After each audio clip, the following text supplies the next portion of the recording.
नमस्ते दोस्तों, आज हम आपको 12 ज्योतिर्लिंगों की यात्रा में 5वां ज्योतिर्लिंग श्री केदारनाथ ज्योतिर्लिंग के बारे में बताएंगे। 12 ज्योतिर्लिंगों में केदारनाथ ज्योतिर्लिंग को सबसे सर्वोच्च माना गया है। केदारनाथ मंदिर भारत के उत्तराखंड राज्य के रुद्रप्रयाग जिले में स्थित हिंदुओं का प्रसिद्ध मंदिर है। उत्तराखंड में हिमालय पर्वत की गोद में केदारनाथ मंदिर 12 ज्योतिर्लिंग में सम्मिलित होने के साथ 4 धाम और पंच केदार में से भी एक है। यहाँ की प्रतिकूल जलवायु के कारण यह मंदिर अप्रैल से नवंबर माह के मध्य ही दर्शन के लिए खुलता है। पत्थरों से बने कत्यूरी शैली से बने इस मंदिर के बारे में कहा जाता है कि इसका निर्माण पांडवों के पौत्र महाराजा जन्मेजय ने कराया था। यहाँ स्थित स्वयंभू शिवलिंग अति प्राचीन है। आदि शंकराचार्य ने इस मंदिर का जीर्णोद्धार करवाया। जून 2013 के दौरान भारत के उत्तराखंड और हिमाचल प्रदेश राज्यों में अचानक आई बाढ़ और भूस्खलन के कारण केदारनाथ सबसे अधिक प्रभावित क्षेत्र रहा। मंदिर के आसपास के मकान बह गए। इस ऐतिहासिक मंदिर का मुख्य हिस्सा एवं सदियों पुराना गुंबद सुरक्षित रहे, लेकिन मंदिर का प्रवेश द्वार और उसके आसपास का इलाका पूरी तरह तबाह हो गया। केदारनाथ मंदिर एक अनसुलझी पहेली है। केदारनाथ मंदिर का निर्माण किसने करवाया था, इसके बारे में बहुत कुछ कहा जाता है। पांडवों से लेकर आदि शंकराचार्य तक। आज का विज्ञान बताता है कि केदारनाथ मंदिर शायद 8वीं शताब्दी में बना था। यदि आप ना भी कहते हैं तो भी यह मंदिर कम से कम 1200 वर्षों से अस्तित्व में है। केदारनाथ की भूमि 21वीं सदी में भी बहुत प्रतिकूल है।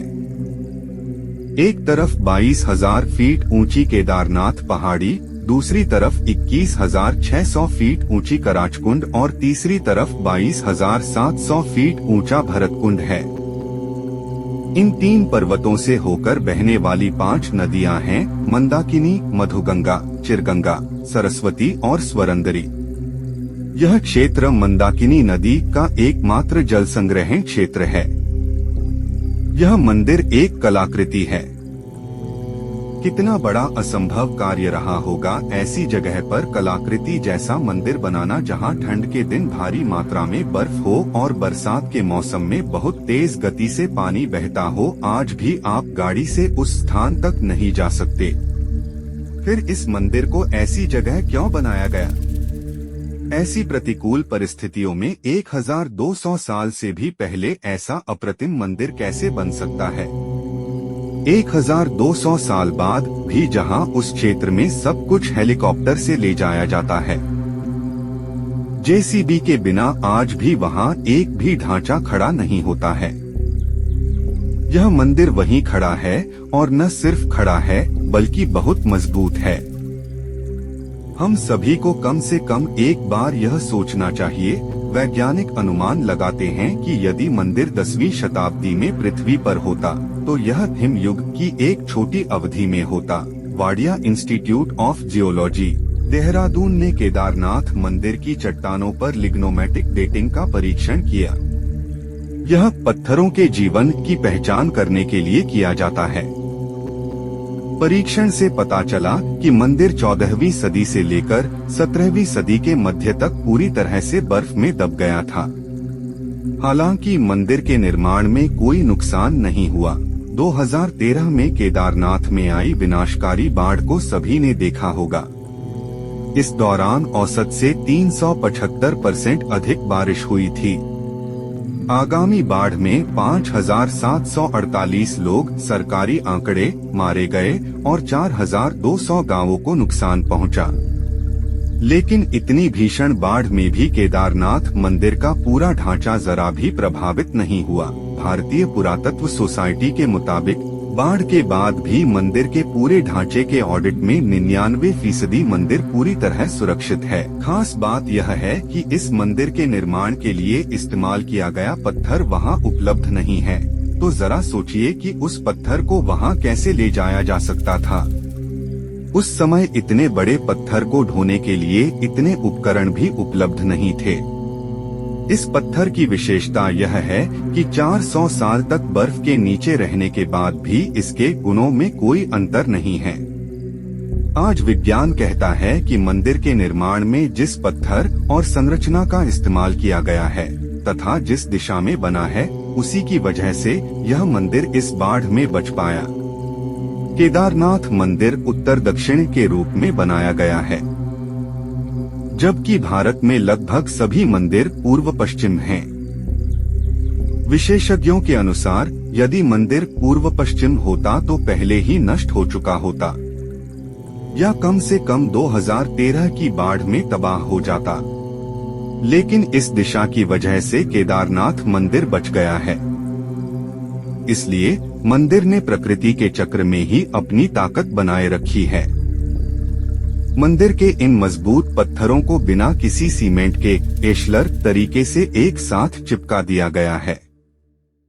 इसलिए पत्थर के जोड़ पर तापमान परिवर्तन के किसी भी प्रभाव के बिना मंदिर की ताकत अभेद्य है। 2013 में मंदिर के पिछले हिस्से में एक बड़ी चट्टान फंस गई और पानी की धार विभाजित हो गई। मंदिर के दोनों किनारों का तेज पानी अपने साथ सब कुछ ले गया, लेकिन मंदिर और मंदिर में शरण लेने वाले लोग सुरक्षित रहे, जिन्हें अगले दिन भारतीय वायुसेना ने एयरलिफ्ट किया था। सवाल यह नहीं है कि आस्था पर विश्वास किया जाए या नहीं, लेकिन इसमें कोई संदेह नहीं है कि मंदिर के निर्माण के लिए स्थल, उसकी दिशा, वही निर्माण सामग्री और यहाँ तक कि प्रकृति को भी ध्यान से विचार किया गया था, जो 1200 वर्षों तक अपनी संस्कृति और ताकत को बनाए रखेगा। श्री केदारनाथ ज्योतिर्लिंग की कथा। इस ज्योतिर्लिंग की स्थापना का इतिहास संक्षेप में यह है कि हिमालय के केदार श्रृंग पर भगवान विष्णु के अवतार महातपस्वी नर और नारायण ऋषि तपस्या करते थे। उनकी आराधना से प्रसन्न होकर भगवान शंकर प्रकट हुए और उनके प्रार्थनानुसार ज्योतिर्लिंग के रूप में सदावास करने का वर प्रदान किया। यह स्थल केदारनाथ पर्वतराज हिमालय के केदार नामक श्रृंग पर अवस्थित है। पंचकेदार की कथा ऐसी मानी जाती है कि महाभारत के युद्ध में विजय होने पर पांडव भ्रातृहत्या के पाप से मुक्ति पाना चाहते थे। इसके लिए वे भगवान शंकर का आशीर्वाद पाना चाहते थे, लेकिन वे उन लोगों से रुष्ट थे। भगवान शंकर के दर्शन के लिए पांडव काशी गए, पर वे उन्हें वहां नहीं मिले। वे लोग उन्हें खोजते हुए हिमालय तक आ पहुँचे। भगवान शंकर पांडवों को दर्शन नहीं देना चाहते थे, इसलिए वे वहां से अंतर्ध्यान होकर केदार में जा बसे। दूसरी ओर पांडव भी लगन के पक्के थे, वे उनका पीछा करते करते केदार पहुंच ही गए। भगवान शंकर ने तब तक बैल का रूप धारण कर लिया और वे अन्य पशुओं में जा मिले। पांडवों को संदेह हो गया था। अत भीम ने अपना विशाल रूप धारण कर 2 पहाड़ों पर पैर फैला दिया। अन्य सब गाय बैल तो निकल गए, पर शंकर जी रूपी बैल पैर के नीचे से जाने को तैयार नहीं हुए। भीम बलपूर्वक इस बैल पर झपटे, लेकिन बैल भूमि में अंतर्ध्यान होने लगा। तब भीम ने बैल की त्रिकोणात्मक पीठ का भाग पकड़ लिया। भगवान शंकर पांडवों की भक्ति, दृढ़ संकल्प देखकर प्रसन्न हो गए। उन्होंने तत्काल दर्शन देकर पांडवों को पाप मुक्त कर दिया। उसी समय से भगवान शंकर बैल की पीठ की आकृति पिंड के रूप में श्री केदारनाथ में पूजे जाते हैं। ऐसा माना जाता है कि जब भगवान शंकर बैल के रूप में अंतर्ध्यान हुए तो उनके धड़ से ऊपर का भाग काठमांडू में प्रकट हुआ। अब वहां पशुपतिनाथ का प्रसिद्ध मंदिर है। शिव की भुजाएं तुंगनाथ में, मुख रुद्रनाथ में, नाभि मदमहेश्वर में और जटा कल्पेश्वर में प्रकट हुए। इसलिए इन 4 स्थानों सहित श्री केदारनाथ को पंचकेदार कहा जाता है। यहाँ शिवजी के भव्य मंदिर बने हुए हैं।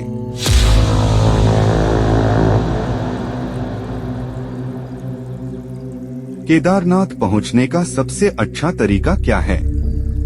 केदारनाथ तक हेलीकॉप्टर सेवाओं के माध्यम से बहुत आसानी से पहुंचा जा सकता है, जो उत्तराखंड के विभिन्न स्थानों से संचालित होती हैं। कुछ प्रमुख स्थान जहां से आपको केदारनाथ के लिए हेलीकॉप्टर मिल सकता है वे हैं देहरादून, गुप्तकाशी, फाटा, सीतापुर और सोनप्रयाग। सरकार हर साल हेलीकॉप्टर सेवाओं के लिए दरें तय करती है। केदारनाथ जाने के लिए कौन से स्टेशन पर उतरना पड़ेगा? यदि आप ट्रेन से जाना चाहते हैं तो इसका नियरेस्ट रेलवे स्टेशन हरिद्वार, योग नगरी, ऋषिकेश और देहरादून है। यदि आप किसी शहर या जिले से आते हो तो आपको इस रेलवे स्टेशन पर उतरना होगा, क्योंकि हरिद्वार, ऋषिकेश और देहरादून के रेलवे स्टेशन के बाहर से आपको बस आसानी से मिल जाएगी।